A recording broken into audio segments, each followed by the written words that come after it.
Pois é, minha gente, eu fui mais uma vez bloqueado por falar de espiritismo.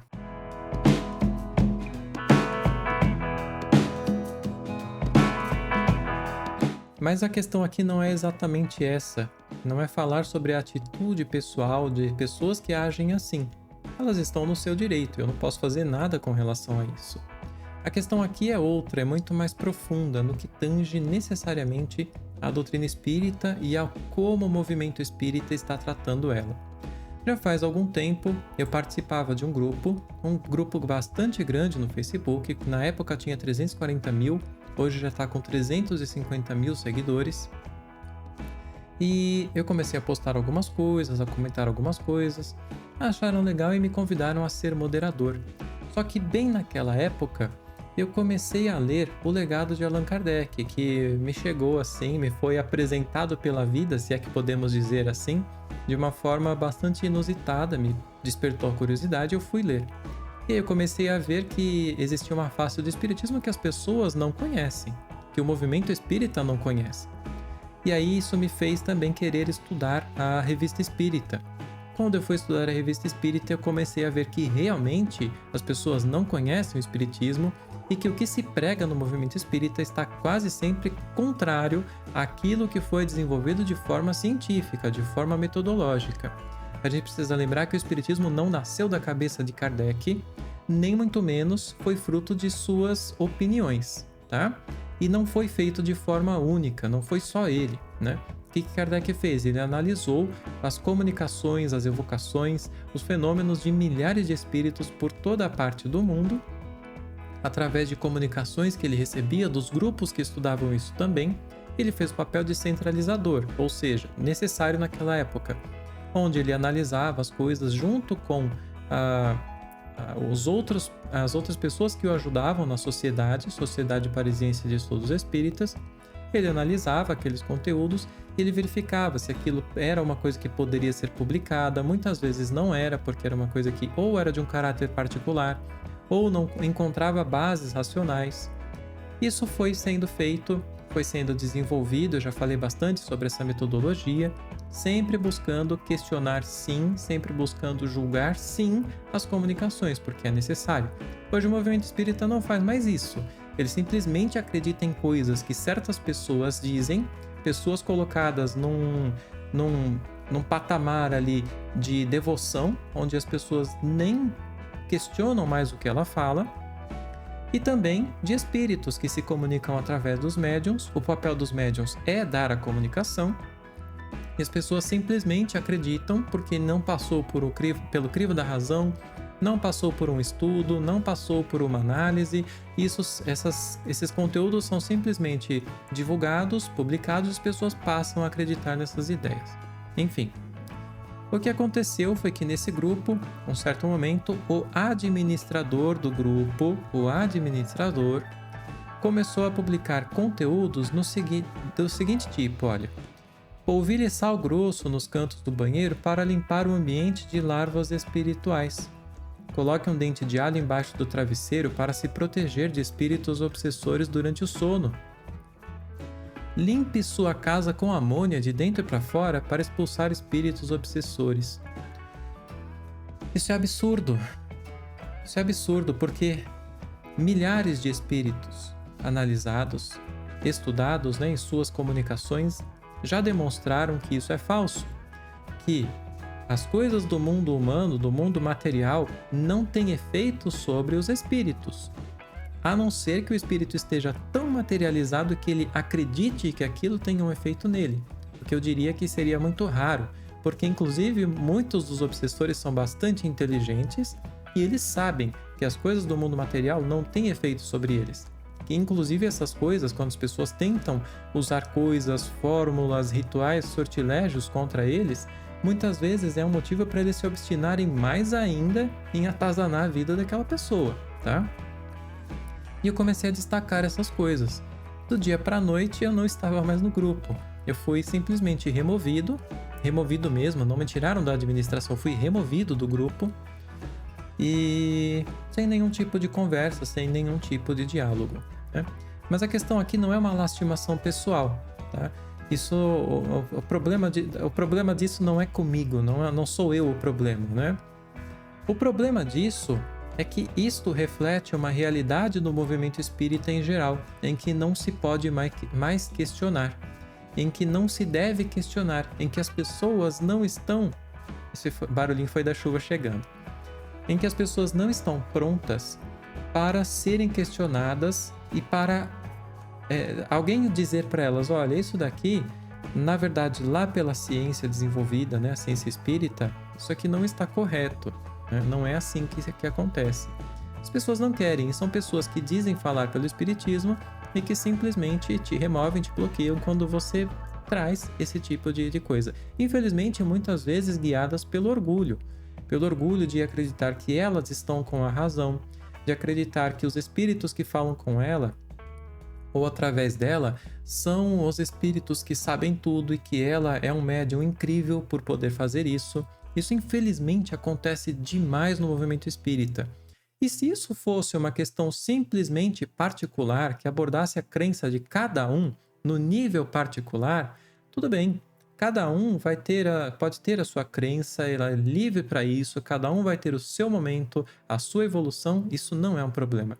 O problema é quando acontece isso aqui que está na tela, quando a gente tem grupos, canais do Facebook, perfis, podcasts às vezes, que são os que mais atraem pessoas em gigantesco número, transmitindo ideias erradas, que alimentam a crítica contra o espiritismo com razão, que transmitem para a sociedade em geral uma ideia totalmente errada da doutrina, quando, por exemplo, passam comunicações que não foram passadas por esse crivo da razão, pela análise racional, comunicações que vêm dizer que, por exemplo, as pessoas que morreram em um incêndio determinado, elas estavam ali pagando por erros de vidas passadas.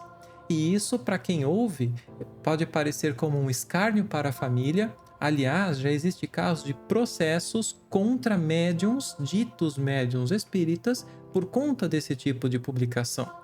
Isso é muito sério, isso cria um descrédito gigantesco numa doutrina que tem uma força tão grande de causar uma revolução nas ideias. E também isso cria, no movimento espírita em geral, um esvaziamento. Eu mesmo fiquei fora do espiritismo ou fora do movimento espírita por mais de 7 anos. Eu não fazia nenhuma prece, eu não lia nada. Por quê? Para a minha racionalidade, chegou num ponto em que eu não via ali nada além de uma religião, nada de demais. Não tinha nada que alimentasse a minha, eu não diria curiosidade, mas a minha vontade de aprender, de conhecer. Não existia nada, era só uma religião. A gente ia até o centro, ali fazia algumas coisas, fazia uma prece, voltava para casa e a vida continuava do mesmo jeito. Não se falava isso no dia a dia, não se tratava disso de forma familiar, não tinha nada desses aspectos. Isso, como aconteceu comigo, eu vejo que acontece com várias pessoas, existem várias pessoas se afastando do movimento espírita, se afastando do espiritismo porque não conhecem ele em sua realidade, conhecem através do que essas pessoas aqui dizem e essas coisas não fazem sentido para elas, elas se afastam e às vezes, por incrível que pareça, elas se tornam ateias, elas se tornam agnósticas. Não na questão só de Deus, mas elas não tratam de espiritualidade, não tratam de espírito, elas não acreditam mais nisso, porque nada do que elas ouviram falar faz sentido para elas. Isso aqui é uma coisa muito séria. Na época de Kardec, ele destaca isso na Revista Espírita. O espiritismo estava se alastrando que nem pólvora pela Europa e pelo mundo, e justamente entre pessoas da mais alta cultura, do mais alto conhecimento, cientistas, médicos, professores, porque na época o professor ele tinha esse status, gente da mais alta sociedade, reis, rainhas, príncipes, vinham e participavam dos estudos com Kardec. Pessoas de todas as crenças católicas, evangélicas, que na época eram protestantes, muçulmanas, budistas, de todas as crenças, estudavam o espiritismo. Por quê? Porque ele era tratado como uma ciência, Hoje ele não é mais, e isso é triste. O que é que nós estamos fazendo dessa doutrina que tem a capacidade de modificar o mundo? A gente olha ao nosso redor dia após dia e fala: meu Deus, o que vai ser desse mundo? As pessoas não mudam. E a gente tenta modificar pelas coisas políticas, tenta modificar pelas ideologias, tenta forçar nas pessoas uma modificação causada por medo, por uma falsa ideia, quando a doutrina pode modificar como modificava pessoas a nível individual com rapidez, transformava criminosos, fazia com que pessoas totalmente descrentes, totalmente sem fé, a ponto muitas vezes de cometerem crimes graves contra si mesmas, faziam despertar nela uma fé raciocinada, e aquela pessoa se renovava para a vida e se recolocava nesse estado justamente da colaboração e queria passar isso para outras pessoas, porque ela era vista de forma científica. Hoje não. Vamos dar um passo atrás e vamos imaginar que o Espiritismo tivesse seguido o curso que Kardec via que ele iria seguir e que ele deveria ter seguido. Vamos imaginar que depois da morte de Kardec, os estudos não tivessem sido perdidos, que os grupos espíritas não tivessem sido desfeitos, que os princípios da doutrina não tivessem sido adulterados por aqueles que deveriam ter continuado com ela em frente. Vamos imaginar que hoje as pequenas famílias fizessem dentro dos seus círculos familiares, com os médiuns que têm, em grande parte, talvez na maioria delas, as evocações, e que essas evocações fossem compartilhadas em coletivo no sentido de um estudo edificado, de um estudo científico com a metodologia necessária. Vamos imaginar isso e vamos supor que provavelmente as pessoas, a sociedade estaria muito diferente e não estaria acreditando em falsas ideias que atrasam o seu próprio caminhar. Vamos imaginar que essas pessoas, que a sociedade em geral, estaria olhando para o Espiritismo com outros olhos e que, longe de acreditar nessas falsas ideias, elas estariam buscando estudá-lo, estariam cientes do que realmente é essa ciência, saberiam que elas podem sim buscar evocações dos seus familiares queridos, dos espíritos próximos, para conversar, não por curiosidade, não por brincadeira, mas com um propósito de aprender com eles, com um propósito edificante. E muito provavelmente nós não estaríamos vendo isso que nós estamos vendo hoje. É uma falsa ideia, eu diria, a gente acreditar que o que o movimento espírita quer, o que as pessoas querem, é acreditar nessas coisas. E eu digo isso por vivência própria. Eu digo que a gente acredita nessas coisas por força das circunstâncias, porque é o que a gente foi ensinado, porque é o que as pessoas dizem, porque é o que a gente lê. E por conta disso, a gente passa a acreditar e divulgar essas ideias. Eu já divulguei essas ideias, essas falsas ideias, não essas que estão aqui na tela. Isso, por princípios de estudo passados, eu já sabia que não é assim. Mas outras falsas ideias, eu já divulguei e hoje eu não faço mais isso, porque eu entendo de uma outra forma. Vamos fazer a nossa parte, vamos ajudar, vamos criar grupos, vamos compartilhar, vamos interagir, vamos dialogar, vamos mostrar para as pessoas, se cada um que está vendo esse vídeo fizer a sua parte, ler, estudar, vão nesses grupos não para bater de frente, mas para demonstrar, olha, lá na Revista Espírita, se você ler tal lugar, você vai encontrar uma coisa diferente e é libertador. É isso que a gente precisa fazer. A gente precisa fazer o trabalho de formiguinha, como diz um amigo. Mas formiguinha sozinha não constrói formigueiro.